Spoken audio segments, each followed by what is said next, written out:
말씀을 함께 봅니다. 마태복음 6장 12절 13절. 우리가 우리에게 죄 지은 자를 사하여 준 것 같이 우리 죄를 사하여 주시옵고 우리를 시험에 들게 하지 마옵시고 다만 악에서 구하옵소서. 나라와 권세와 영광이 아버지께 영원히 싸움나이다. 아멘. 아멘. 기도하는 사람 31번째, 이렇게 기도하라는 21번째 시간입니다. 자, 우리가 계속해서 12절의 비밀을 다루고 있습니다. 마태복음 6장 12절의 비밀을 다루고 있습니다.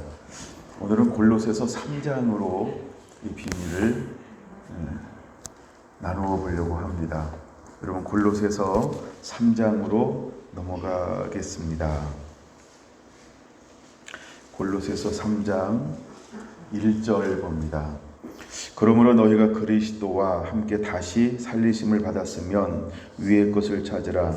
거기는 그리스도께서 하나님 우편에 앉아 계시느니라. 위의 것을 생각하고 땅의 것을 생각하지 말라. 이는 너희가 죽었고 너희 생명이 그리스도와 함께 하나님 안에 감추어졌음이라. 우리 생명이신 그리스도께서 나타나실 그때에 너희도 그와 함께 영광 중에 나타나리라. 아멘.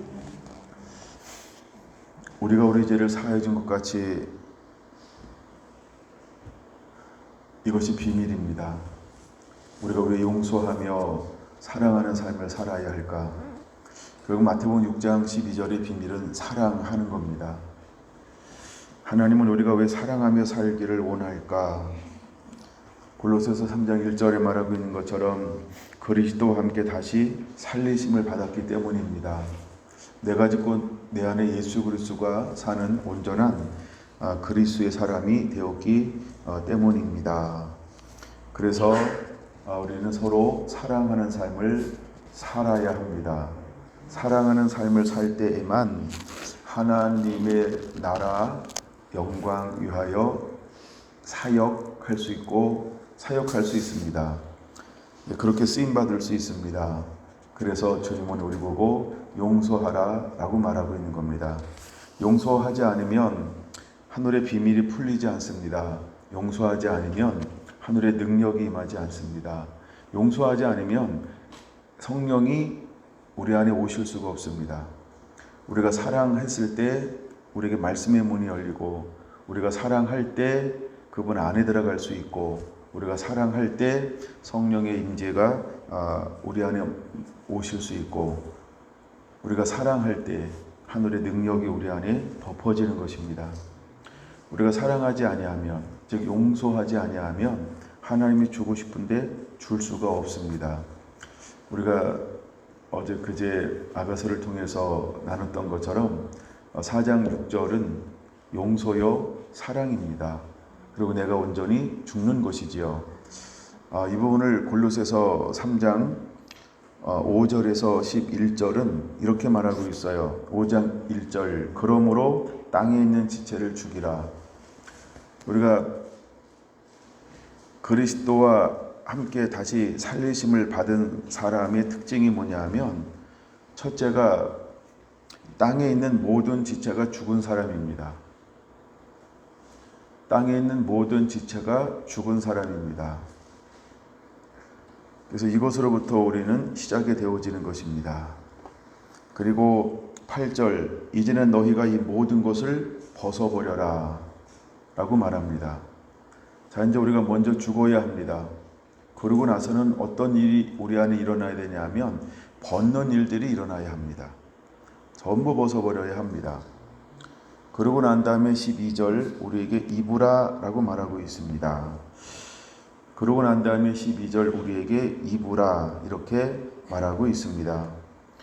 그러면 우리가 무엇을 죽여야 할까를 5절에서 보겠습니다. 음란과 부정과 사욕과 악한 정욕과 탐심은 우상 숭배니라. 그러면 이것들은 죽어져야 하는 것이죠. 우리 삶 가운데서 이런 부분들이 죽어져서 존재를 감추어져야 합니다. 무엇을 벗어버려야 할까요? 분함, 노여움, 악의, 비방, 입에 부끄러운 말, 서로 거짓말하는 것, 이것 우리가 다 벗어버려야 합니다. 다시 벗어버릴 것, 분함, 노여움, 악의, 비방, 입에 부끄러운 말, 이거 벗어버려야 합니다. 근데 아직까지도 이것이 우리 안에 있다고 한다면 우리가 할 수 없는 것이 있습니다. 뭘 못할까요? 용서하지 못합니다. 벗어버릴 것을 벗어버리지 못하면 용서하지 못합니다. 사랑하지 못합니다. 그래서 우리는 벗어버리라 이렇게 말하는 것입니다. 12절 그러므로 너희는 하나님이 택하신 거룩하고 사랑받는 자처럼 이렇게 표현하고 있어요. 여러분 우리가 거룩하다, 사랑받는 자다. 그러면 거룩하고 사랑받는 자에게 하나님이 새 것을 입혀주겠다는 거예요. 자격이 있습니다. 거룩하고 사랑받는 자에게 하나님이 입혀주겠다는 겁니다. 그럼 마태복음 6장 12절은 누가 행할 수 있는 것이냐? 거룩한 하나님의 사람, 사랑하는 하나님의 사람이 6장 12절을 통하여서 하나님이 원하는 그 사역을 이룰 수 있는 자격이 주어지는 것입니다. 여러분들은 거룩한 자가 되어야 합니다. 사랑받는 자가 되어야 합니다. 근데 거룩하고 사랑받는 자는 5가지 옷을 입어야 합니다. 첫째, 긍휼, 자비, 겸손, 온유, 오래 참음으로 옷 입으라 이렇게 말씀을 하고 있습니다. 긍휼이라고 하는 게 무엇일까? 긍휼이라고 하는 것은 마음속 깊이 일어나는 상대방을 향한 동정심이라는 것입니다. 긍휼이라고 하는 것은 마음속 깊이 일어나는 상대방을 향한 동정심이 있어야 한다라고 말하고 있는 것입니다. 자비라고 하는 건 무엇일까요? 어려운 처지에 있는 사람에 관하여 하나님의 관점으로 바라봐 주는 겁니다. 어려운 처지에 있는 사람을 하나님의 관점으로 바라봐 주는 겁니다. 이것을 자비라고 말합니다. 겸손이라고 하는 것은 무엇일까요? 죄인임을 인식하고 하나님께 나아가는 것, 이것이 겸손인 것입니다. 나는 죄인입니다 하면서 하나님께 나아가는 것, 이것이 겸손인 것입니다. 온유라고 하는 것은 무엇일까요? 온유라고 하는 것은요, 흔들리지 않고 굳건하게 서 있는 신념을 말합니다. 흔들리지 않고 굳건하게 서 있는 신념, 이것을 온유라고 표현합니다. 오래 참음은 어려운 상황 가운데서 소망을 가지고 지속적으로 견뎌내고 있는 것, 이게 오래 참음입니다. 오래 참음이란 어려운 상황 가운데서 소망을 가지고 지속적으로 견뎌내는 것, 이것이 오래 참음입니다. 긍휼이라고 하는 것은 마음속 깊이 일어나는 상대방을 향한 동정심입니다. 이것을 이로 우리는 동정심, 때로는 자비, 때로는 사랑 이렇게 표현하기도 합니다. 그래서 우리 안에 이 마음이 반드시 일어나야 합니다. 그래서 주님은 이것으로 우리가 옷 입으라라고 말합니다. 근데 이 옷을 입을 수 있도록 허락해 주는데 누구에게 허락해 주냐 하면 첫째 거룩하고 둘째 사랑받는 자에게 이 옷을 허락해 줄 것이다 라는 것입니다. 여러분 우리는 이 옷을 입어야 합니다. 자비라고 하는 것은 타인에게 관심을 가지고 친절하게 대하는 것입니다. 그래서 어려운 처지에 있어 하나님의 관심을 받는 자들을 향해서 친절하게 대하는 것, 이것이 자비인 것입니다. 여러분 겸손은요 섬김의 자세인데 죄인임을 인식하고 하나님께 나아가는 것입니다. 그래서 우리 안에 온유함이 있어야 됩니다. 흔들리지 않는 굳건하게 서 있는 신념이 있어야 합니다. 이것이 온유인 것입니다. 흔들리지 않습니다. 오래 참음이라고 하는 것은 기준이 내가 아닙니다. 어떤 어려운 상황 가운데서도 소망을 가지고 지속적으로 견뎌내는 것입니다. 뭐하지 않으면서요? 뭐하지 않으면서 견뎌내는 걸까요? 8절 하지 않으면서요. 여러분 8절 분노하지 않는 거예요.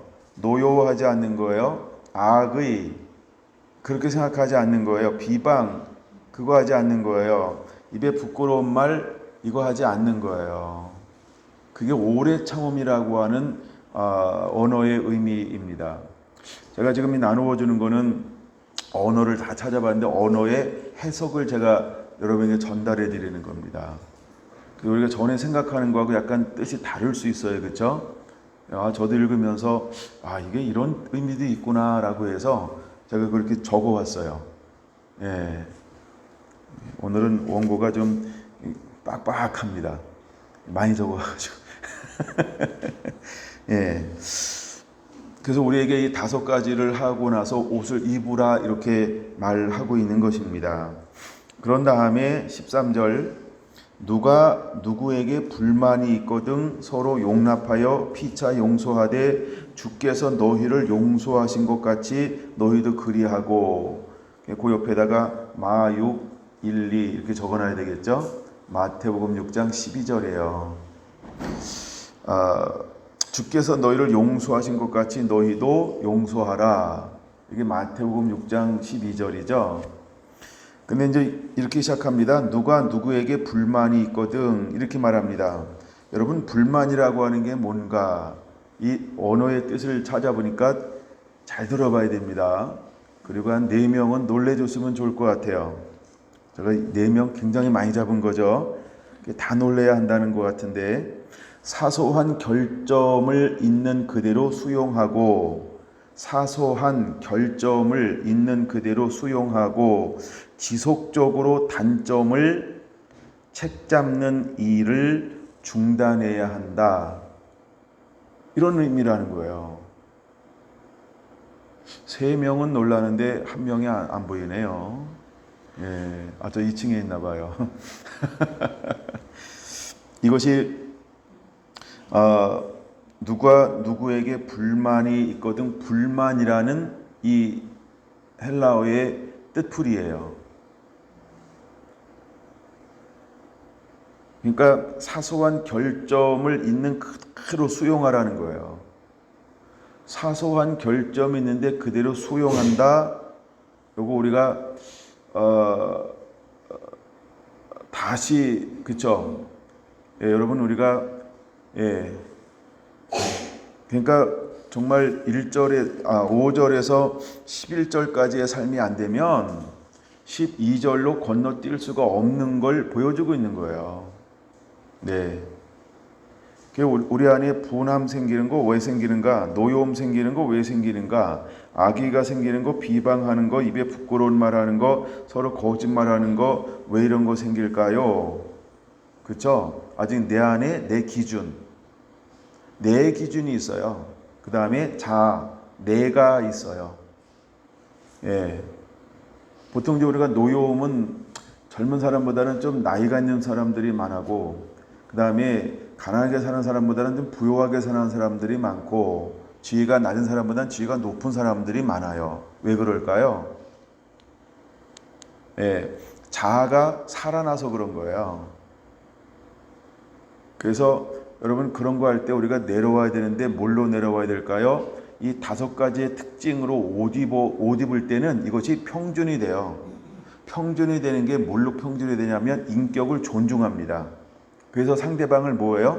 내가 수용하면서 있는 그대로 수용하면서 그대로 그를 인격을 존중해줘요. 내가 교정하려고 하잖아요. 단점을 있는 그대로 보면서 장점을 가지고 하는데 그 속에서 스스로 이렇게 자연스럽게 물이 흘러가면서 돌이 깎아지는 것처럼 우리의 삶 가운데 자연스럽게 굴러가면서 깎아지기를 원하는 거예요. 근데 우리는 특별히 이러잖아요. 내가 깎으려고 하잖아요. 내가 교육하려고, 내가 수정하려고 그러고, 내가 바꿔놓으려고 그러고, 나한테 맞추려고 끊임없이 발버둥치잖아요. 그렇죠?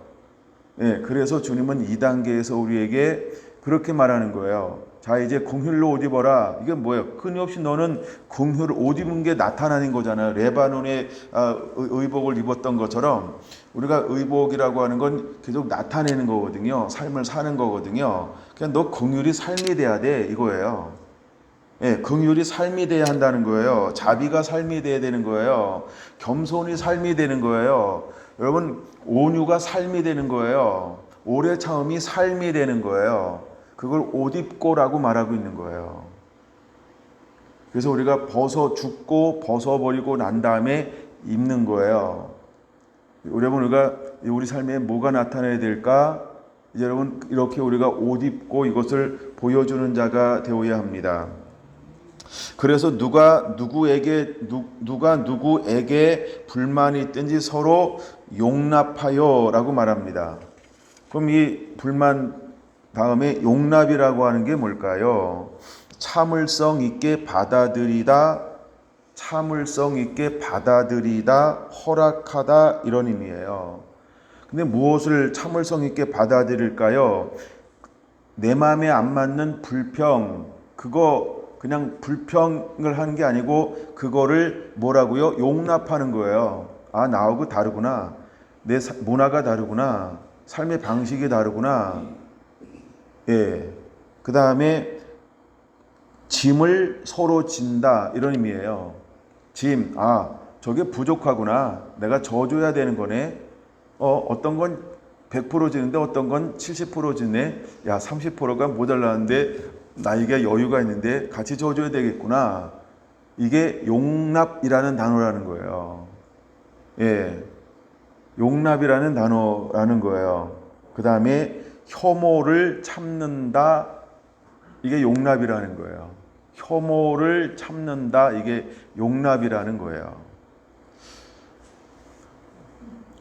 이제 여러분, 우리가 왜 예수님께서 우리를 위해서 우리가 죄인 되었을 때에 정말 그 사랑을 받을 수 없을 때 오셔서 우리를 위해서 십자가를 지셨는데 그 사랑이 얼마나 큰지에 대한 여러분이 묵상이 있어야 되고 그것에 대한 비침이 일어나게 되기 원합니다. 내가 어떤 존재인지를 모르기 때문에 여러분, 우리는 얼마나 많이 마태복음 7장 1절, 2절, 3절, 4절 이 삶을 사는지 몰라요. 그러니까 자기 눈은 안 보이니까 남의 눈은 잘 보이잖아요. 남이 있는 건 뭘 볼까요? 어머, 쟤도 들보네. 집 지면 좋겠다. 기둥이 많아서. 이렇게 자꾸 우리가 티를 보는 게 아니고 기둥을 보잖아요. 그렇죠? 기둥을 보잖아요. 그래서 비판하지 말고 정죄하지 말고 판단하지 말고. 근데 여러분, 우리 안에는 서로 그래서 용납하라 이렇게 말하는 거예요.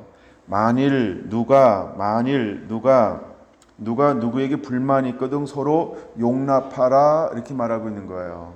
용납하라. 그래서 용납하여 뭐 하라고 그러는 거예요? 용서하라고 말하고 있는 거예요. 용서라고 하는 건 뭐냐면 서로 참을성 있게 받아들이며 용서하라는 거예요.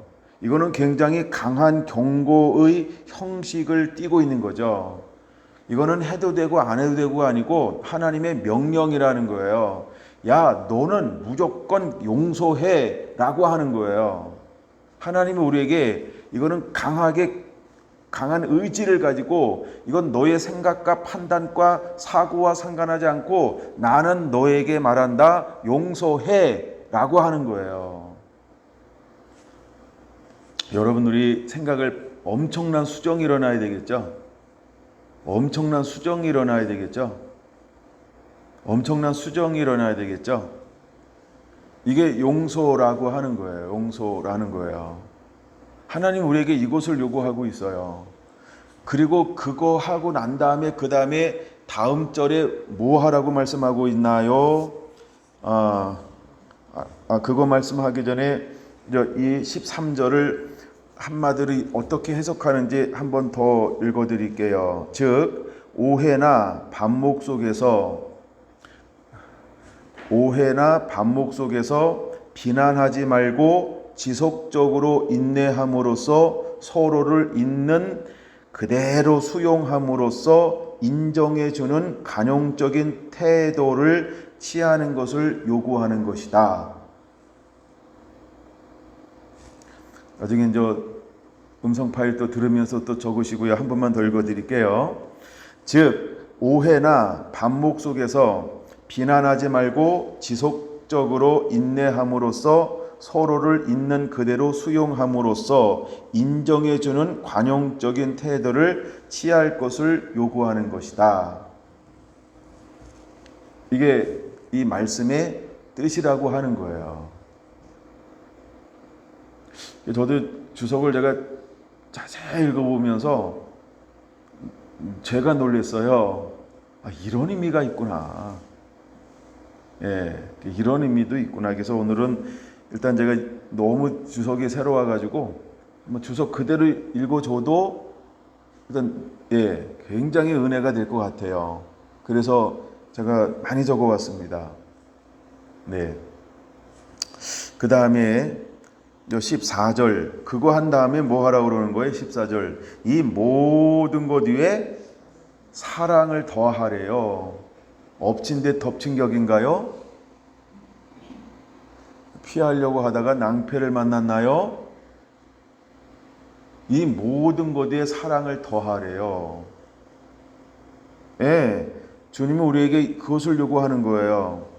무엇보다도 사랑을 더하라 라고 말씀을 하고 있어요. 하나님께서 예수 그리스도를 우리에게 보내어 주셔서 십자가에서 죽기까지 우리를 구원하기 위해서 죄에서 해방시키기 위해서 십자가에서 죽으시는 희생적인 사랑, 그 사랑을 하셨던 것처럼 여러분 우리도 그렇게 하라고 그러는 거예요. 그래서 이 모든 것 뒤에 사랑을 더하라라고 그러는 거예요. 그럼 여기 비난이 있을까요? 비난이 있을까요? 여러분 우리가 교정이 있을까요? 그 다음에 분노가 있을까요? 노여움이 있을까요? 악의가 있을까요? 입에 부끄러움이 있을까요? 그렇죠? 하나님은 우리가 어떻게 하기를 원하는지를 말씀하고 있는 거예요. 자, 이제 우리가 그리스도 예수 안에서 함께 다시 살리심을 받았어요. 그러면 땅의 것을 생각하지 말고 위의 것을 생각해야 한다라고 하는 게 시작 부분이에요. 그럼 위의 것을 생각하며 추구하며 위의 것을 받으며 위의 것을 양식으로 삼고 사는 사람은 어떻게 살아야 되느냐? 땅에 있는 왜 자꾸 육체를 가지고 씨름하니?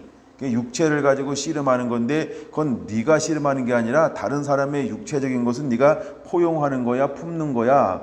그것이 예수님이 너의 모든 걸 품었잖아. 뭘 품었을까요? 모든 죄여, 모든 연약하며. 이걸 다시게 말하면 5절에서 11절을 품어주었잖아요. 내게 있는 모든 5절을 품어주었잖아요. 5절 다시 한번 보세요. 어떤 걸 품어주었나요? 내게 있는 음란과 부정과 사욕과 악한 정욕과 탐심과 우상 숭배를 전부 품어줬어요. 그것 때문에 예수님께서 십자가에서 나의 죄값을 대신 짊어지셨어요. 예, 그것 때문에 예수님이 나를 위해 피 흘려 주었다니까요. 그 다음에 8절을 위해서 주님이 십자가 지셨잖아요. 주님은 나에게 다가와서 그를 묻지도 않고 따지지도 않았어요. 그분의 때가 되니까 하나님께서 그 진노의 잔을 그냥 마셨어요. 여러분 이제 우리가 어떻게 해야 할까요? 진노의 잔을 그냥 마시는 거예요. 여러분 우리는 진노의 잔을 마시는 거예요. 그게 6장 12절의 비밀이에요. 만약에 우리가 6장 12절을 이제 통과하려면 이 말씀을 통과해야 돼요. 진노의 잔을 그냥 마시는 거예요. 이거 빼놓고 저거 빼놓고 걸러내가지고 요 정도 마실 수 있을 것 같아서 그거 빼놓고 마시는 거 아니고요. 그냥 다 있는 그대로를 마셔버리는 거예요. 나는 저 사람이 저거 안 되고 이거 안 되고 이거 안 되고 그것만 빼면 마실 수 있을 것 같아요. 아니에요. 그냥 있는 거 다 그대로 마셔야 돼요. 이건 한 번도 안 먹어본 건데 어떻게 이걸 먹어요? 예수님도 우리에게 그걸 나의 원대로 마시고 아버지의 원대로 되길 원하이다라고 하고 빼놓지 않고 전부를 다 마셨다니까요. 주님은 우리에도 요구하는 거예요. 그대로 마셔라라고 말입니다. 이게 용서라고 하는 개념이라는 거예요. 여러분 우리가 세상을 어떻게 포용할 수 있을까? 우리가 세상을 어떻게 품을 수 있을까? 잃어버린 영혼들을 어떻게 품을 수 있을까? 이제 손이 났는가 꽃이 피었는가? 이 영혼들을 어떻게 품어낼 수 있을까? 있는 그대로 품을 때 그 사람에게 감동이 일어나는 거예요. 우리가 지난번에 용서라고 하는 그 영상 하나 봤죠? 어떻게 했어요? 힘들고 어렵지만 내가 섬기는 거 하나님께서 이렇게 말씀하십니다. 나는 그 말씀에 순종합니다. 그 떨리는 목소리로 그를 향하여서 뭘 선포합니까? 나는 내가 섬기는 하나님의 말씀으로 당신을 용서합니다. 그런 말씀으로 그를 용서하고 있는 거예요.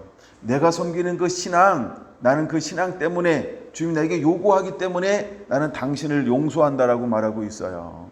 여러분 그때 그렇죠. 40몇 명인가요? 죽인 사람이 어떻게 했어요? 드디어 감동의 눈물을 한번 흘리더라고요.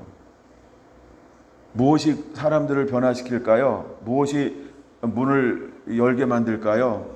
용서라는 거예요. 사랑이라는 거예요. 우리가 우화 중에 하나가 바람이 이기냐 햇볕이 이기냐 이런 거 있죠. 예, 여러분 무엇이 이긴 거 다 알죠? 시대가 바뀌어서 또 바꿔놨나요? 뭐 다 진리를 다 역전시키는 세대에 우리가 살고 있기 때문에 옛날에 거북이와 토끼 경주하고 그러면 뭐가 더 좋은 거예요? 뭘 우리에게 보여주고자 하는 거예요? 근데 요즘에는 또 이걸 좀 바꿔서 설명하기도 하고 막 그렇게 다 옛날에 동화를 다 이렇게 바꿔놨어요. 예.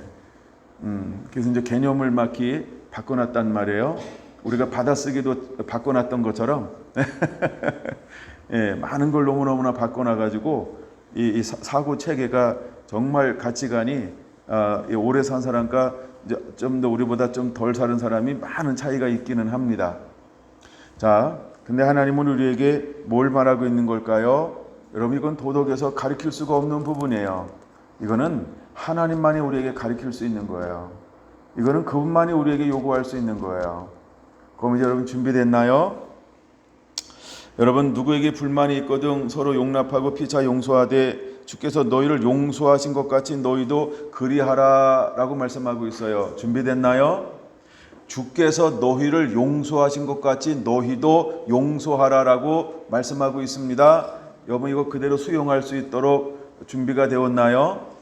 여러분 이거는 시사선택이 아니고요. 그대로 우리가 순종해야 한다는 걸 깨닫게 되길 바랍니다. 그리고 이 모든 것 위에 뭘 더하라고 그랬어요? 사랑을 더하라는 거예요. 이 모든 것 위에 사랑을 더하래요. 그리고 우리가 옷을 입을 때 마지막으로 하는 게 뭘까요? 그렇죠? 허리띠를 매는 거에 끈을 매는 거예요. 이 모든 것 위에 온전하게 매는 이는 온전하게 매는 띠니라. 그러면 이 옷을 입었어요. 마지막에 이 모든 옷 입은 걸 5가지를 온전하게 하는 게 뭐라고요? 사랑이라는 거예요. 우리가 이거 한복 입을 때 생각하면 좋을 것 같아요. 그렇죠? 마지막에 두루마기를 입고 끈을 매므로 인해서 끝나는 거죠. 근데 이것도 이스라엘의 문화에서 나온 용어라고 합니다. 그래서 마지막에 허리띠 끈을 매주는 것이 옷을 입는 마무리라는 거예요. 그래서 여러분 우리가 이 모든 것 위에 무엇을 더하라고요? 사랑을 더하라는 거예요. 이는 온전히 매는 띠니라는 거예요. 예, 이는 온전히 매는 띠니라는 거예요. 여기서 말하는 사랑이라고 하는 것은 무엇을 말하냐 하면 아가페를 사용하고 있습니다. 무조건적인 사랑이라는 거죠. 그래서 성경 구절 하나 적어 놓으면 로마서 13장 8절에서 9절 사랑의 빛 위에는 어떠한 빛도 지지 말라라고 하는 거예요. 그래서 로마서 13장 8절에서 10절의 말씀으로 우리가 이제는 사랑을 더하는 자가 되어야 합니다. 자, 그러고 난 다음에 저는 여기까지를 2단계로 갔어요. 이것이 되고 난 다음에 이제 3단계로 올라가요. 그 다음에 하나 이제 올라갈 수 있는 게 뭐냐 하면 저는 이 부분을 옛날에 어떻게 봤냐 하면 일단 5절에서 11절이 1단계, 그 다음에 12절에서 13, 4절이 2단계, 이것을 뛰어넘어야 15절이 3단계다 그랬어요. 그래서 3단계서부터 뭐가 준비가 되냐면 드디어 신부가 준비가 되는 거예요. 그러니까 2단계까지가 올라가지 않으면 3단계 신부는 한 발도 들어놓지 못해요. 이제 신부의 시작은 3단계인데 15절이에요. 여러분 15절 뭐라고 말합니까? 그리스도의 평강이 너희 마음을 주장하게 하라. 아멘. 여러분 그리스도의 평강이 우리의 마음을 주장하고 있지 않으면 일단 신부는 아닙니다. 왜냐하면 우리가 이제 아가서를 봤으니까 아가서 한번 좀 더 살펴볼까요? 나의 사랑 나의 어여쁜 자 일어나 올라가자. 이제 추수할 때가 되었다라고 말합니다. 근데 그는 무엇을 바라보는 거예요? 마음의 평강을 잃어버려요. 왜 평강을 잃어버리죠? 두려움이 있어요. 그 미성숙함으로 인해서 가보지 않은 것에 대한 두려움이 있는 거예요. 그러니까 두려움이 있다라고 하는 건 평강인가요? 평강이 아닌가요? 그렇죠? 잔잔한 호수에 작은 돌 하나 던져놓은 거죠. 그 작은 파장으로 말미암아 그는 은밀한 곳에 숨어버렸단 말이에요. 그리고 내 목소리를 듣게 하려무나 내 얼굴을 보게 하려무나 라고 그를 찾아야만 됐던 거죠. 숨어버렸어요. 숨는 게 아니고 어떻게 해야 되는데 동산으로 올라가야 되는데 여러분 우리 안에 무엇이 있어야 될까요? 그 마음, 그리스도의 평강이 너희 마음을 주장하게 하라 이렇게 말하고 있어요. 내가 가지고 있는 평안은 아니고요. 내 거 아니고요. 누구께요? 그리스도의 평강이 내 마음을 주장하도록 양도해 드려야 돼요. 할렐루야. 그러니까 내가 그분의 깃발 아래 머물면, 그분의 보호 아래, 그분의 그늘 아래 머물면 그분이 나를 인도하는 거예요. 이건 뭘 의미하는 거예요? 다 맡기라는 거예요. 다 의지하라는 거예요. 그분만 바라보라고 하는 거예요. 근데 내가 하려고 하니까 뭐가 흔들려요? 평강이 잘 안 잡히잖아요. 내가 하려고 하니까 내가 3세판인데 정말 70번 참았더니 이거 도저히 안 되고 참으면 참을수록 합병이 생긴다. 그 사랑으로 안 하는 겁니다. 그렇죠? 예, 참으면 참았는데 합병이 생긴다. 그거 사랑으로 하는 거 아니죠. 그래서 여러분 그리스도의 평강이 너희 마음을 주장하게 하라. 이 단계가 이제 되는 거예요. 뭐 할 때 용납하고 용서하고 모든 것에 사랑으로 더하고 이는 온전하게 매는 띠니라. 그러니까 5가지로 옷 입었는데 용납하고 용서가 됐어요. 그리고 이 모든 게 계속해서 사랑을 더 했어요. 그랬더니 점점 내 안에 무엇이 임하냐면요. 전에 없는 평강이 임하는데 내게 있는 게 아니고요. 주님께 있는 게 내게 부어진 바 되는 거예요. 하나님이 제게 성령의 은혜를 받을 때 내게 있는 사랑을 솟아난 게 아니고요. 하나님이 내게 사랑을 부어주셨던 거예요. 그래서 나도 할 수 없는 그 사랑을 할 수 있고 이해도 할 수 있고 막 다 모든 게 막 새로워진 거예요. 여러분 먼저 용서하세요. 할렐루야. 그러면 하나님이 우리 마음속에 하나님의 것을 부어주는 거예요. 예, 그런 은혜가 임하게 되길 원합니다. 그러면 그리스도의 평강이 내 마음을 주장하게 되면 모든 일에 어떤 일이 벌어지냐 하면 그냥 감사가 일어나는 거예요. 그냥 감사가 일어나는 거예요. 뭐에 감사할까요? 부족해도 감사하고요. 예, 뭐 짜증나게 하는 일인데 감사하고요. 내 마음에 안 드는데 감사하고요. 더 이상 내가 기준이 되지 않아요. 그럴 수도 있지라고 하는 생각에 전환점이 일어나요. 그리고 저 부족한 점을 연약한 점을 어떻게 돕고 어떻게 세워줄 수 있을까라고 하는 뭐가 나와요? 예, 정말 긍휼도 나오고 자비도 나오고 겸손도 나오고 온유도 나오고 오래 참음이 발산되기 시작하는 거예요. 그러니까 내 안에 뭐예요? 감사합니다요. 왜 감사할까요? 주님 내게 있는 거 이거 향기 날리라고 하는군요. 내게 있는 거 이거 은사 사용하라고 하는군요. 내게 있는 거 이거 주신 거 이거 하나님 사용하라고 주셨군요. 그래서 이때부터 하나님 내게 줬던 긍휼도 사용하고 자비도 사용하고 온유도 사용하고 겸손도 사용하고 오래 참음도 사용하는데 하나님이 계속해서 그 위에 뭘 자꾸 부어줄까요? 사랑을 계속해서 부어주는 거예요. 할렐루야. 그래서 할 수 있는 거예요. 그래서 할 수 있는 거예요. 처음에는 내가 뭘 자비를 베풀었는데 내게 있는 자비 그에게 있는 자비 합쳐도 20%밖에 안 되는 거야. 예, 근데도 나는 얼마나 행복한지 몰라요. 내가 왜 행복해졌을까요? 내게 있는 걸 주니까 행복해지는 거예요. 내게 있는 걸 주니까 하나님이 내게 또 뭘 채워줄까요? 사랑이라고 하는 걸 채워주는데 자비가 증가가 돼버려요. 예, 그래서 그걸 또 줬어요. 더 놀라운 변화가 일어나요. 그도 좀 더 자비가 증가되는데 나에게도 자비가 더 증가되는 거예요. 근데 계속해서 자비만 증가되는 게 아니라 사랑을 부어주니까 다른 5가지의 영역도 더불어서 증가되더라는 것이죠.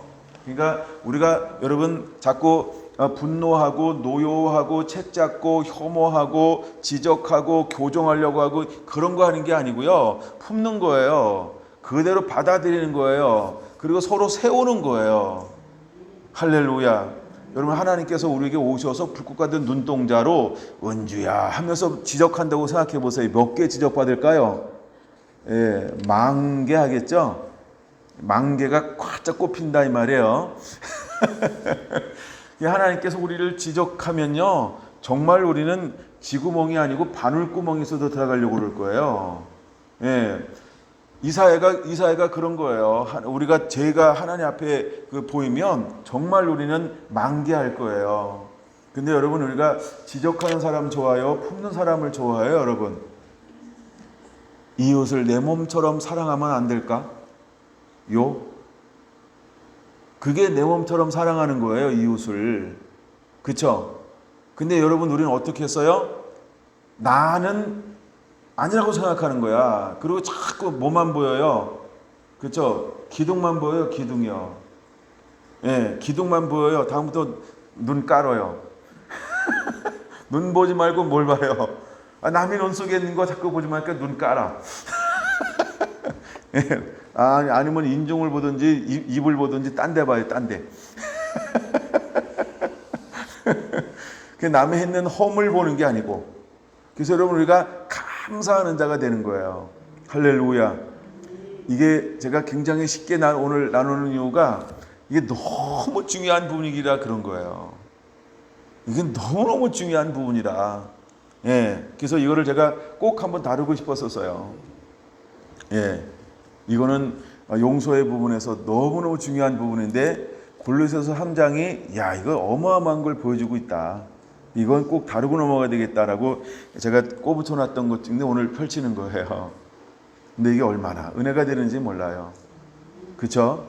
여러분, 내일 하려고 하지 말고요, 지금부터 하세요. 아멘. 지금부터 이제 생각을 고쳐 먹어요. 할렐루야. 예, 고쳐 먹겠습니까? 예, 고쳐 드시겠습니까? 또 양치질하면 안 드시는 거 아닌지 모르겠어요. 오늘은 좀 식습관을 바꿔서 양치질하고 왔어도 빨리 드세요. 이거 고쳐서 드셔야 돼요. 너무너무 중요한 겁니다, 여러분.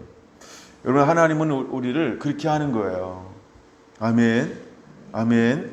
여러분, 사랑하세요.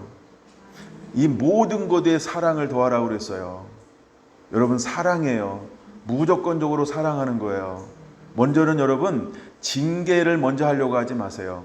난 당신을 사랑하니까 내가 당신을 징계하지 않으면 나는 당신의 남편이 아니야. 그렇게 하지 말고요. 얘야, 내가 너를 징계하지 않으면 나는 엄마가 아니야. 그럼 나는 너에게 징계를 해야 된단다. 이거 먼저 하지 말고요. 먼저는 품으세요. 용납하세요. 용서하세요. 사랑을 더해주세요. 할렐루야. 예, 좀 내 마음에 안 들어도 참 복잡한 시간들을 보내고 그렇지만 감사하고 막 너무 좋잖아요, 그렇죠? 근데 집사님, 한 6개월만 지나잖아요, 다 잊어버려요. 그때는 오직 하나밖에 없어요. 잘 살았으면 좋겠다. 예, 그거 하나밖에 남지 않아요. 그쵸, 할머니? 예, 막 가기 전에 준비할 때는요, 정말 5만 가지가 아니고 한 10,000가지 생각이 나요. 예, 근데 딱 가서 몇 개월 지나잖아요. 그냥 생각 딱 하나예요. 나한테 뭘 잘할 거고 이런 거 생각하지 말고 그냥 너희들이나 잘 살아라. 간단해집니다. 선생님, 세월이 약이야. 네, 정말 그러면서 이제 배우에서 계속해서 기도해 주는 거예요. 제가 처음에 이제 아이를 낳는데 사진을 안 보내주니까 섭섭하더라고. 정말 그랬어요. 내가 섭섭한 걸 표현을 안 했지만 이 영상 들었으면 좋겠다. 네, 막 보고 싶은데 못 보잖아요. 다고 내가 자주 갈 수도 없고, 자주 가면 민폐잖아요, 그렇죠? 내가 자주 가는 거 감당하겠어요, 걔네들이? 예, 그러니까 알아서 사진 좀 자주 보내주면 얼마나 좋아. 예, 근데 이제 아이언이도 자꾸 보고 싶더라고요.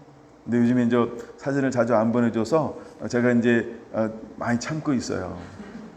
예. 이렇게 또 알아서 하겠지. 뭐 또 하나 키우다가 둘 키우니까 바쁘겠지 하고 막 이해를 하고 용납을 하고 감사를 하는 거예요. 근데 첫째 때보다 내가 덜 삐지고 있더라고. 그래도 바람은 있어요. 그냥 그래도 좀 자주 좀 보내줬으면 좋겠다. 하여간 뭐 그런 마음은 있으나 그냥 속으로만 간직하고 있는데 여러분만 알고 계세요. 네, 혜진아 카톡 좀 보내고 그래라. 예, 근데 그냥 보고 싶은 거지. 처음에는 섭섭함이 있었어요, 정말. 예. 근데 지금은 지금은 섭섭함은 그리 크지 않아요. 예. 거의 없어요, 거의 없어요, 진짜. 예. 하여간 근데 첫째 때는 좀 섭섭함이 생기더라고요. 아, 보고 싶은데, 좀 자주 보내주면 좋을 텐데, 그냥 그 정도의 섭섭함이요. 그리고 제가 섭섭함을 키우진 않았어요. 뭐든지 안 좋은 거 내가 키우잖아요. 누구 손해라고요? 예, 내 속만 상해요. 그렇죠? 그냥 나는 우리 사랑하는 아내와 띵가띵가하고 행복하게 살라고. 예, 하여간 이제 그런 마음으로 살라고. 또 이제 출가하면 외인이에요. 뭐 그때부터 이제 주권이 없어진 거예요. 그때부터 딱 보내면요, 이래라 저래라 내가 결정권이 내게 있는 게 아니고 본인에게 결정권을 옮겨가는 거예요. 그게 그 창조의 법칙, 하나님의 법칙이에요. 있을 때는 아버지, 엄마가 주권이 있어요. 순종해야 돼요. 근데 가정을 딱 이루는 동시에 부모는 모두 넘겨주냐면 부모의 권리를 다 내려놓는 거예요. 그래서 걔들 마음대로 하는 거예요. 걔들 마음대로. 그리고 걔들 마음대로 하나님 앞에 행한 대로 받을 거예요. 우리는 또 우리대로 행한 대로 받을 거고. 할렐루야. 예. 하여간 제가 그런 것이 있었답니다. 자, 그래서 감사하는 자가 되는 거예요. 감사하는 자가. 예. 그냥 그러면 정말 점점 감사가 증가가 되는데, 왜 감사하는 자가 되라고 말하고 있을까? 너희는 평강을 위하여 한 몸으로 부르심을 받았나니 너희는 또한 감사하는 자가 되라. 우리가 평강을 위해서 한 몸이 되었대요. 근데 한 몸이 되었는데 어디는 감사하고 근데 어디는 다른 걸 하고 그러면 몸이 어떤 일이 일어날까요? 몸이 서로 부닥치겠죠. 몸에서 갈라지겠죠. 그러면 이 관절이 쭉 빠졌다고 생각해 보세요. 한 번 빠진 관절은 자주 빠져요.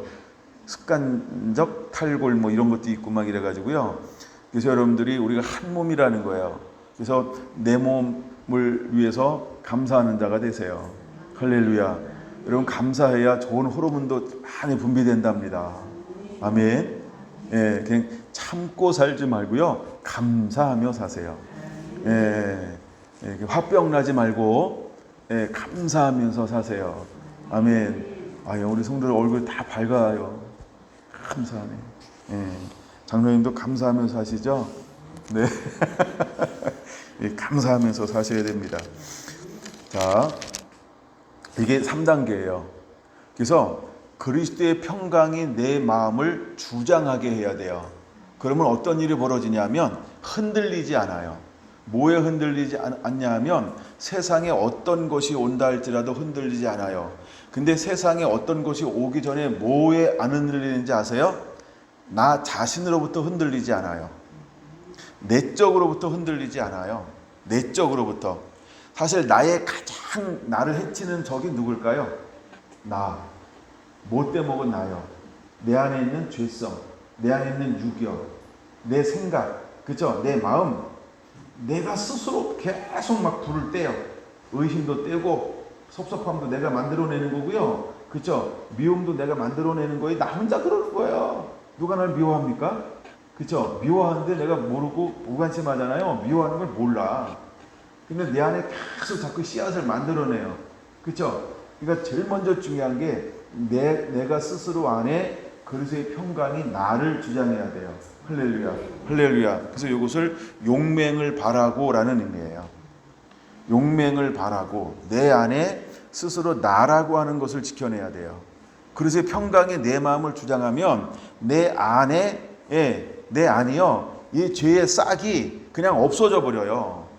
죄의 싹이 없어져 버려요. 그래서 거룩하고 사랑받는 자처럼이라고 하는 게 2단계 출발점이에요. 2단계 출발점은 거룩하고 사랑하는 자처럼, 이게 2단계의 출발점이라니까요.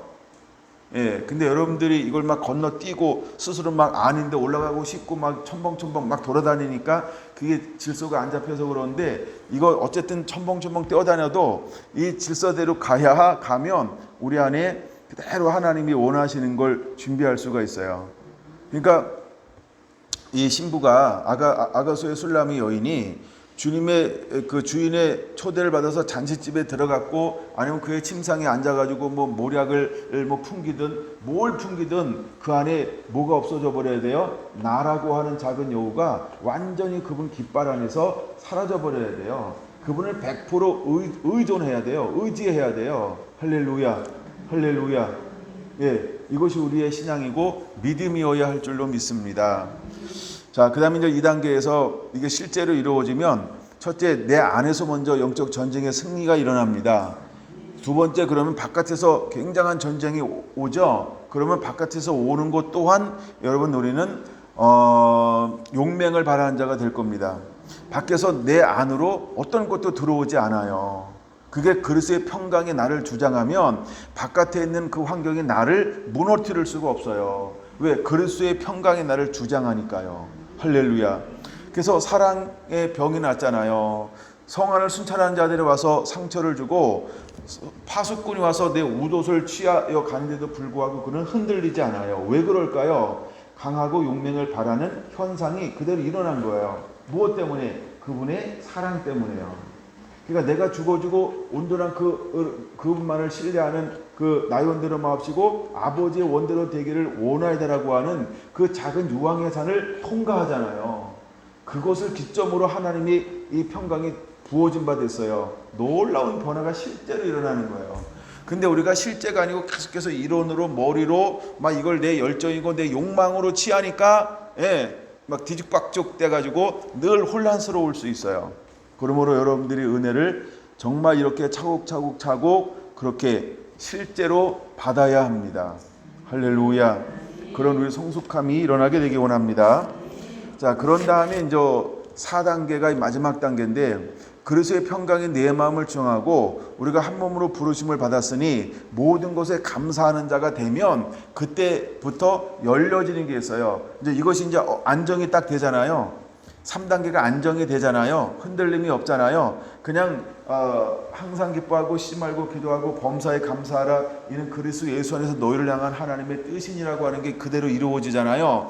그럼 이것이 이제 하나님이 인정됐다라고 이제 시험에 딱 통과해서 어느 딱 때가 되면 그 다음에 임하는 놀라운 은혜가 그때부터 시작되는 거예요. 첫 번째 은혜는 어떤 은혜가 주어지냐 하면 그리스도의 말씀이 너희 속에 풍성히 거하여 하면서 이제 새로운 계시적인 말씀들이 막 임하는 거예요. 성경을 읽는데 성경에 전에 안 보이던 것이 막 보이고요. 전에 몰랐던 것이 막 알아지고요. 전에 막 이해가 안 됐던 부분들은 막 이해가 되고요. 그 다음에 눈이 가려졌던 것들이 갑자기 막 눈이 확 띄어가지고요. 정신이 번쩍, 머리가 번쩍, 생각이 번쩍, 그래서 성경이 막 깨워지기 막 시작을 하는 거예요. 이걸 우리는 계시다라고 표현할게요. 그래서 그리스도의 말씀이 너희 속에 풍성히 거하기 시작하는 거예요. 전에는 아무리 읽어도 까만 건 글자, 하얀 건 여백이었고 막 이랬거든요. 근데 이제 이 삶을 감사하는 평강의 삶을 사는데 감사하는 삶을 누리잖아요. 이것이 더 이상 흔들리지 않고 세상에 영향받지 않냐고 내 안에 어떤 이런 쓴뿌리로 인해서 도단하지 않는 삶을 유지하고 쭉 살 때 어느 순간에 말씀의 은혜가 임해지는데 내 안에 하나님의 말씀이 풍성해지기 시작하는 거예요. 그래서 뭐가 보이기 시작하면 비밀이 보이기 시작하는 거예요. 뭐가 보인다고요? 비밀이 보이기 시작해요. 골로새서에 보면 비밀이라는 단어가 몇 번 이렇게 소개가 되어지고 있는데, 그렇죠? 비밀이라는 말씀이 소개가 되어지고 있는데 일단 1장으로 한번 넘어가 볼까요? 1장 22절 한번 보겠습니다. 22절 준비됐나요? 1장 22절 골로새서 시작. 이제는 그의 육체의 죽음으로 말미암아 화목하게 하사 너희를 거룩하고 흠없고 책망할 것이 없는 자로 그 앞에 세우고자 하였으니, 이제 3단계 넘어가죠. 만일 너희가 믿음에 거하고 터 위에 굳게 서서 너희 들은 바 복음의 소망이 흔들리지 아니하면 그리하리라. 이 복음은 천하 만민에게 전파된 바요 나 바울은 이 복음의 일꾼이 되었노라. 23절 5절, 그냥 24절도 쭉 읽을게요. 나는 이제 너희를 위하여 받은 괴로움을 기뻐하고 그리스도의 남은 고난을 그의 몸된 교회를 위하여 내 육체에 채우노라. 내가 교회의 일꾼이 되는 것은 하나님이 너희를 위하여 내게 주신 직분을 따라 하나님의 말씀을 이루려 함이니라. 이 비밀은, 비밀 나오죠. 이 비밀은 복음을 말하는 건데, 바로 예수 그리스도를 말하는 건데, 만세와 만대로부터 감추어졌던 것인데 이제는 그의 성도들에게 나타났고 하나님이 그들로 하여금 이 비밀의 영광이 이방인 가운데 얼마나 풍성한지를 알게 하려 하심이라. 이 비밀은 너희 안에 계신 그리스도니 곧 영광의 소망이라. 할렐루야. 때가 되니까요, 하나님이 이 비밀을 우리에게 나타나게 하는데, 이것을 가르쳐 주는데 성경에서 이게 눈으로 보게 하는 거예요. 영으로 깨닫게 하는 거예요. 그래서 그리스도의 말씀이 너희 안에 풍성히 거하게 할 거란 말이에요. 이게 이제 4단계 첫 번째 일어나는 일들이에요. 그래서 우리가 신부로 이제 3단계 준비가 되잖아요. 그리고 신부로 다 이제 세팅이 딱 되면 4단계 사역으로 올라가요. 그래서 4단계는 사역이란 말이에요. 근데 사역할 때 처음에 주어지는 게 뭐냐면 하나님의 말씀이 우리 영 안에 풍성하게 풀어지는 은혜가 있네요. 예, 사역에 나가기 전에 하나님의 말씀이 풍성하게 풀어지는 그런 은혜를 부어줄 거예요. 누구처럼요? 사도 바울처럼요. 그래서 2장에도 이렇게 말합니다. 여러분 2장 2절 한번 보세요. 이는 그들로 마음의 위안을 받고 사랑 안에서 연합하여 확실한 이해의 모든 풍성함과 하나님의 비밀인 그리스도를 깨닫게 하려 함이니 그 안에는 뭐가 있어요? 지혜와 지식의 모든 부하가 감추어져 있느니라. 할렐루야. 할렐루야. 예, 하나님께서 그냥 그리스도가 어떤 분인지를 영으로 아는데 하나님이 기름 부어주시고 우리의 마음의 문을 열어서 하나님의 말씀을 조명해줘요. 요걸 계시라고 좀 표현해 볼게요. 왜냐하면 사도 바울이 사람에게 받은 것도 아니고 하나님이 가르쳐 주신 것으로 복음을 증거하는 것처럼 이 비밀이 우리 안에도 깨달아져야 돼요. 마치 부활하신 예수님이 제자들을 만나서 마음의 문을 열어 성경을 깨닫게 하셨던 것처럼 그때는 그것이 새롭게 계시가 되어졌죠. 그때는 더 이상 흔들리지 않는 자가 되었어요. 마찬가지로 우리도 그리스도의 평강이 우리 마음에 부은 바에 대해서 마음을 주장하잖아요. 그래서 우리가 한 몸으로 부름을 받았으니 모든 것에 감사하는 자가 되는 거예요. 감사하는 자가 실제로 되어지면 이제 이것이 이제 됐다라고 하나님이 인정하는 그 때가 있을 거예요. 시점.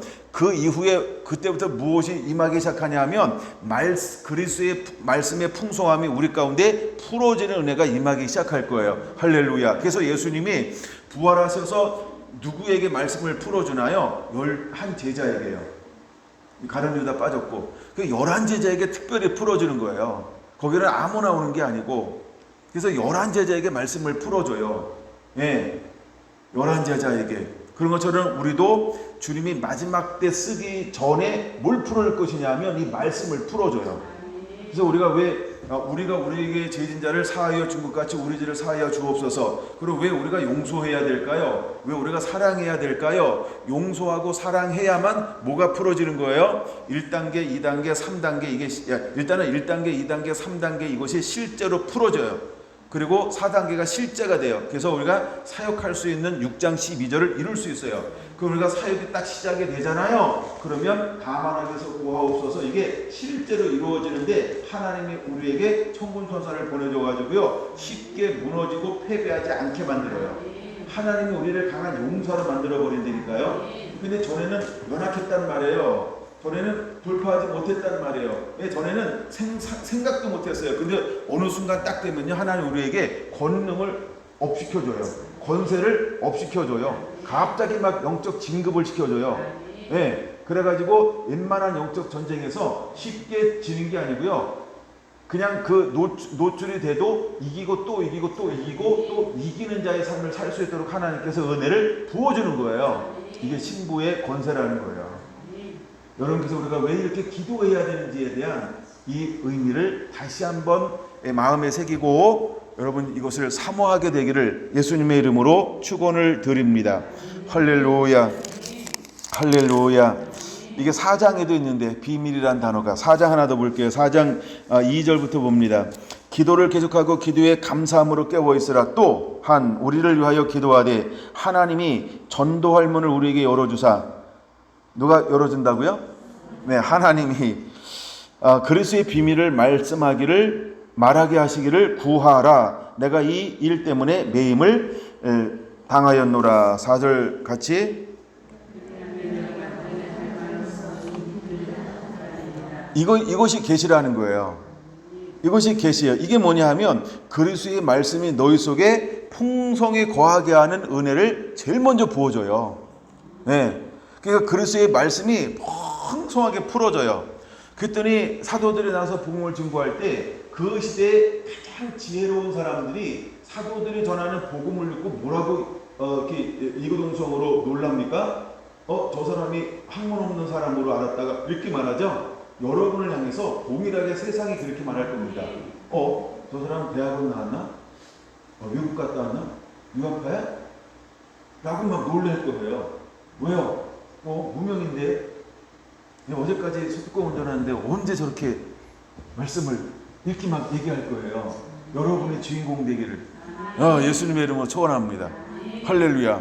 그러니까 우리가 이 삶을 살면 하나님의 때에 하나님께서 우리에게 이런 은혜를 부어주신다는 거예요. 그러니까 하나님은 지금 누구를 찾고 있어요? 이것을 허용할 사람이요. 하나님이 이것을 부어주기를 원하는 거예요.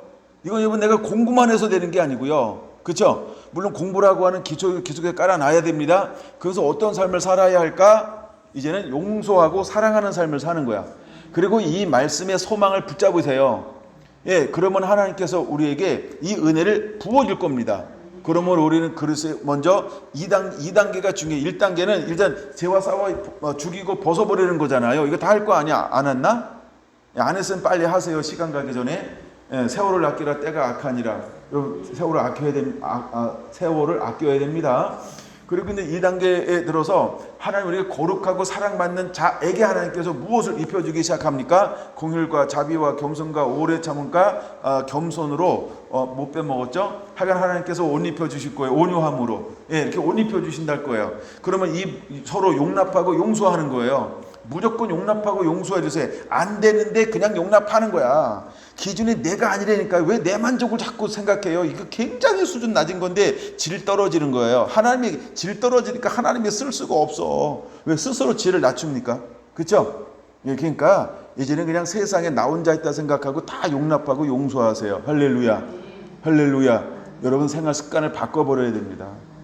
평상시 하는 언어 생활을 많이 바꿔야 됩니다. 아멘. 그리고 가급적 남 얘기 가급적 줄이세요. 그러면 일단은 막 안전합니다. 그렇죠? 그리고 나를 점검해가지고 나는 부족합니다. 주의 은혜가 아니면 아무것도 아닙니다.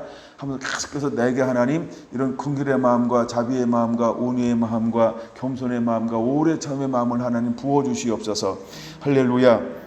그래서 사소한 것에 목숨 걸지 않게 하여 주시고 한 나라와 의에 목숨 거는 자가 되게 하여 주시옵소서. 아멘. 여러분 그렇게 씨름하셔야 돼요. 그 다음에 계속해서 용납하고 용서하세요. 그리고 이 모든 게 자꾸 사랑을 도와세요. 사랑이 변화시킵니다. 사랑이 변화시키는 거예요. 여러분 주님의 한없는 그 사랑 때문에 우리가 여기 존재한다니까. 그래서 로마서 8장에 말하잖아요. 13장에 말하잖아요. 13장 8절에 사랑의 빛 기회에는 아무 빛도 지지 말라고요. 사랑의 빛 위에 자꾸 또 다른 빛을 자꾸 이렇게 만들어 놓으려고 그러서요. 그 빛 하나님이 나가서 주여 나는 죄인입니다. 용서하여 주옵소서. 그리고 탕감 받으세요. 탕감. 1만 달란트 탕감 받았던 것처럼 주님 앞에 나가서 엎드리세요. 주여 나는 죄인입니다. 나를 용서하여 주옵소서. 주의 은혜가 아니면은 이걸 도저히 갚을 일이 없으니 주여 하면서 여러분 주님 앞에 나가서 회개하셔야 돼요. 그런 주님께서 여러분의 기도가 여러분의 마음에 신실하면 주님이 하시겠죠. 탕감을 해주든지 아니면 곤장을 치든지 아니면 몇 년 살다 오라고 말하든지 하건 하나님이 처분을 내리겠죠. 그럼 처분을 달게 받고 그렇죠? 감사하는 자가 돼서 그것도 하야와 같은 은혜지 그렇죠? 나 같은 죄인을 탕감해 줄 수도 있고 아니면 어떻게 할 수도 있고 하여간 그럼 무조건 감사하고 그리고 여러분 우리가 서로 사랑하는 삶, 용서하는 삶을 실제로 살아내야 할 줄로 믿습니다. 그러고 난 다음에 그러면 하나님이 우리 마음에 평강을 부어줘요. 하나님의 평강. 하나님의 평강을 부어준다니까요. 평강이라고 하는 이름, 샬롬이라는 이름을 가진 사람들이 몇 명 있잖아요. 그렇죠? 제가 오늘 묵상을 하다가 이분들과 한번 연구해 볼까? 이 마음도 들긴 했어요. 평강이라는 사람이 딱 생각날 때 누가 생각나요? 첫째, 멜기세덱. 그렇죠? 그럼 평강의 왕, 샬롬의 왕이잖아요. 예. 그 다음에 솔로몬. 그 다음에 예수 그리스도. 이 세 분만 우리가 연구를 해봐도 뭔가 약간 보일 것 같아요. 예.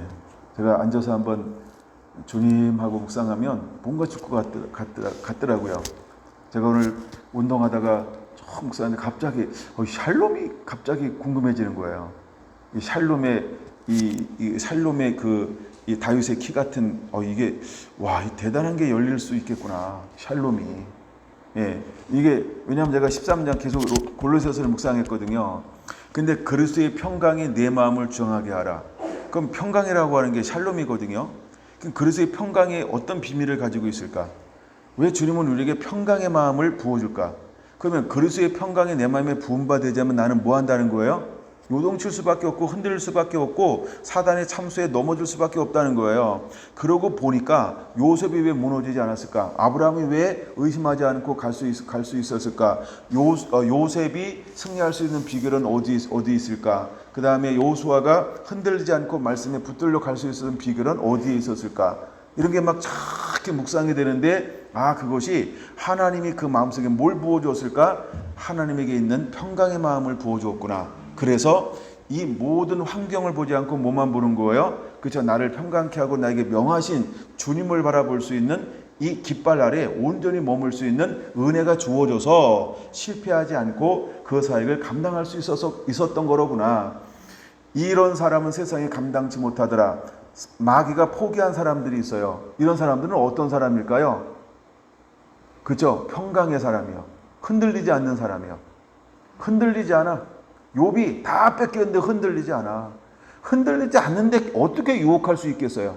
그렇죠? 요한계시록 12장에 말하잖아요. 사단이 하는 일이 무슨 일이라고요? 참소하는 자. 걔는 틈만 있으면 어떻게든지 틈을 타고 들어가서 우리를 넘어뜨리기 위해서 공작하는 존재거든요.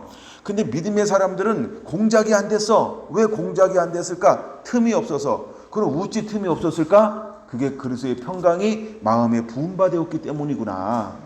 라고 여기까지 이제 생각을 좀 묵상을 했어요. 네.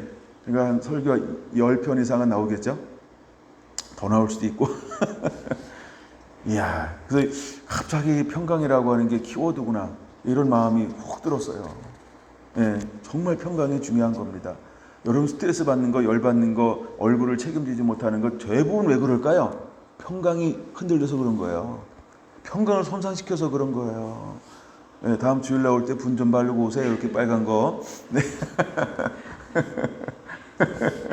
우리가 평강, 그게 평강이에요. 그게 평강은 흔들리지 않아요. 평강은.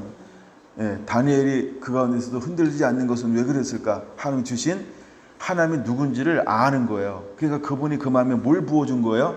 평강을 부어주니까 흔들리지 않아요. 그럼에도 불구하고. 그렇죠? 네, 흔들리지 않아요. 참 멋있는 거예요.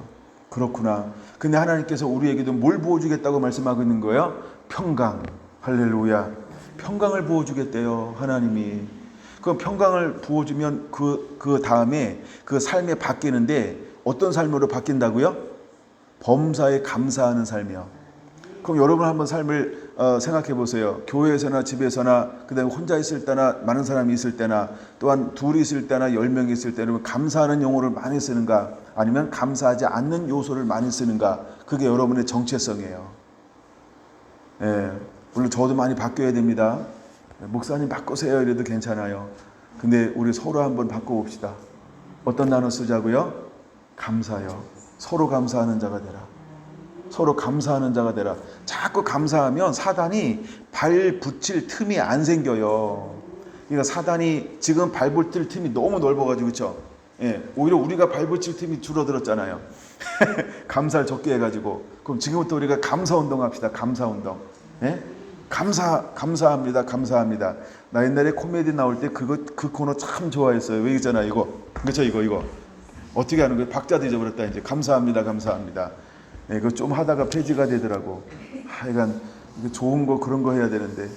우리가 다시 부활시킵시다, 여러분. 감사합니다. 감사합니다. 예? 감사합니다. 할렐루야. 여러분, 감사합니다. 자꾸 감사합니다라고 고백해. 하여간 감사합니다라고 계속해서 고백하세요. 그게 여러분 이제 그리스도의 말씀이 여러분 안에 풍성히 거하는 지름길인 거예요. 우리가 이럴 수 있어요. 목사님, 난 언제나 말씀이 풍성해질까요? 지금 가르쳐줬잖아요. 그렇죠? 언제라고요? 예, 이거 하세요. 감사합니다. 감사합니다. 예?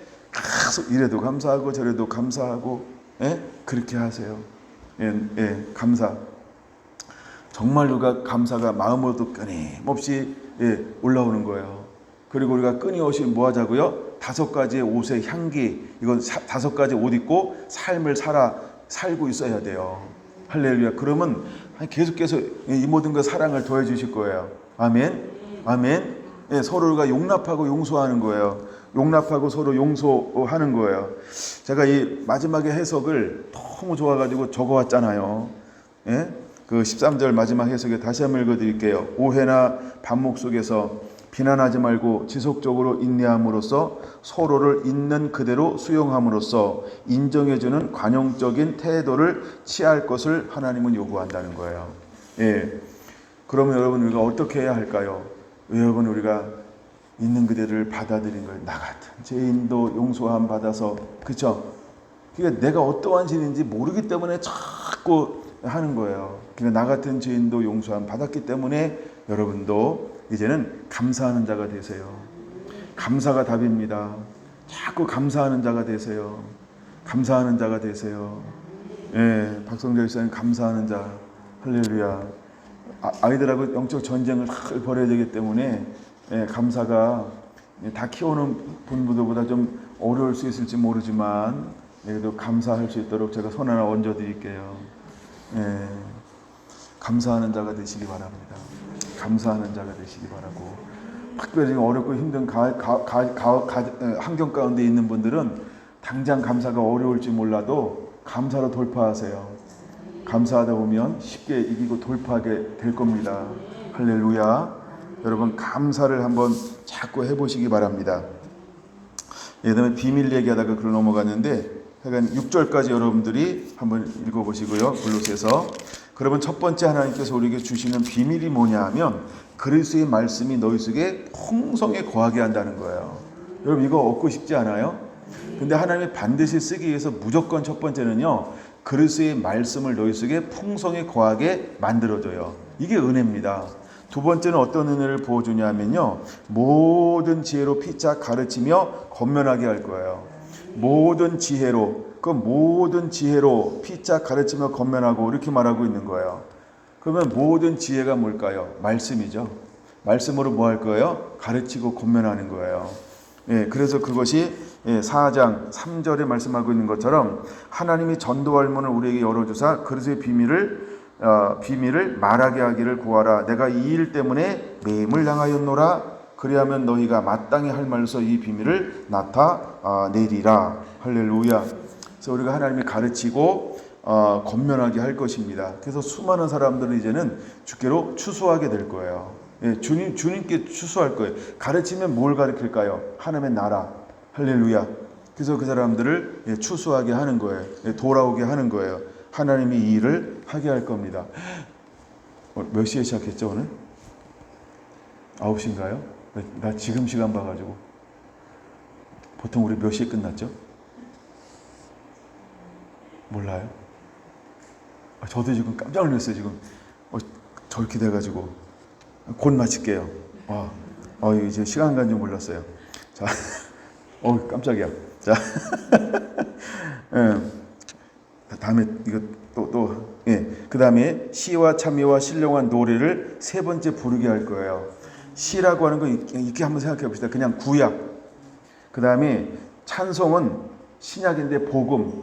그 다음에 신령한 노래는 앞으로 새로운 노래. 이렇게 간단하게 생각합시다. 하나님이 그렇게 노래하게 할 거예요. 할렐루야. 그 다음에 네 번째, 감사하는 마음으로 하나님을 찬양하고, 또 무엇을 하든지 말에나 이래나 말에나 이래나 말에나 이래나 말에나 이래나. 말과 일이 갈라지죠. 무엇든지 말에나 이래나 다 주 예수의 이름으로 하고 그를 힘입어 하나님 아버지께 감사하라. 할렐루야. 이게 이제 신부의 삶이에요. 그러니까 말에나 이래나 큰 뭐 한다고요? 예수의 이름으로 합니다. 그러니까 죽게 하듯 하는 거예요. 죽게 하듯. 그러니까 죽게 하듯 하려고 하니까 죽고 벗어버려야 되겠죠. 그럼 마태복음 6장 12절로 가면 죽게 하듯 하려고 하니까 어떻게 해야 돼요? 용서하고 사랑하는 거예요. 죽게 하듯 하는 거예요. 누구를요? 이제 앞으로 모든 섬기는 사람들을. 할렐루야. 주님은 우리에게 그것을 요구하고 있는 것입니다. 그래서 여러분, 주님은 사역을 할 때 불쌍히 여기는 거예요. 긍휼히 여기는 거예요. 자비를 베푸는 거예요. 그리고 내 믿음대로 될지어다 하면서 본인이 할 수 있는 모든 걸 다 때를 따라 성령의 인도함을 그대로 받고 바로 순종해서 하나님의 나라와 뜻을 이루는 거예요. 여러분, 우리 안에 이런 은혜가 그대로 임하여서 우리도 이 길을 걸어가게 되기를 예수님의 이름으로 축원합니다. 우리가 우리에게 반주해 주세요. 우리가 우리에게 죄 지은 자를 사하여 준 것 같이 우리 죄를 사하여 주옵소서. 이제 이 비밀이 여러분에게 더 활짝 열려지게 되기를 예수님의 이름으로 축원합니다. 기도하겠습니다.